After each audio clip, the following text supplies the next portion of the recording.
मुनीश ने घबराते हुए सोचा, अगर नेत्रा ने मुझे एक्सपोज कर दिया तो सब खत्म हो जाएगा। मेरी सारी चालाकियां और मेरे सारे झूठ सबके सामने आ जाएंगे। इसी डर और तनाव के बीच मोनिशा ने फैसला किया कि उसे तुरंत अपने पापा के पास जाना होगा। उनका दिमाग हमेशा से तेज और चालाक रहा है। वे उसकी इस मुश्किल से जरूर बाहर निकालेंगे। जब वह अपने पापा के पास पहुंची तो उसकी घबराहट उसके चेहरे पर साफ झलक रही थी। उसने जैसे ही अपनी समस्या उन्हें बताई, उन्होंने गहरी सांस लेते हुए उसे सलाह दी। अगर नेत्रा इतनी बड़ी अड़चन बन रही है तो उसे हमेशा के लिए रास्ते से हटा दो। मोनिशा का दिल दहल गया, लेकिन उनके शब्दों में जो ठंडक और दृढ़ता थी, उसने उसे सोच पर मजबूर कर दिया। वह बुदबुदा, आई, क्या सच में मुझे इतना बड़ा कदम उठाना चाहिए? क्या आने को खत्म करना ही एकमात्र रास्ता है? पूर्वी और आरवी की बढ़ती नजदीकियां, इस बीच कहानी का दूसरा पक्ष और भी दिलचस्प हो रहा था। पूर्वी और आरवी के बीच की नजदीकियां दिन बदन गहरी होती जा रही थीं। दोनों का रिश्ता अब एक नए मुकाम पर पहुंचने वाला था।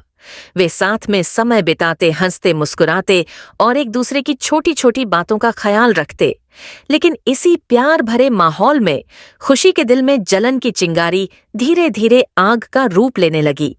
जब जब पूर्वी और आरवी को साथ देखती, उसके चेहरे पर एक नकली मुस्कान होती, लेकिन उसके अंदर कहीं गहरी कड़वाहट भर रही थी। खुशी के दिमाग में अब पुराने पलों की यादें तैरने लगी थीं।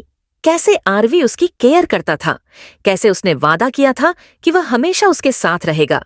लेकिन अब आरवी की सारी केयर और प्यार सब पूर्वी के लिए था। मोनिशा की खतरनाक योजना। उधर मनीषा ने अपने पापा की सलाह मानते हुए एक खतरनाक योजना बनाई। उसने नेत्रा को रास्ते से हटाने का पक्का फैसला कर लिया। उसने अपने कुछ भरोसेमंद आदमियों को बुलाया और उन्हें एक खौफनाक प्लान समझाया। मोनिशा के चेहरे पर अब डर की जगह एक ठंडे और खतरनाक इरादे ने ले ली थी। उसने कहा, नेत्रा को खत्म करना जरूरी है।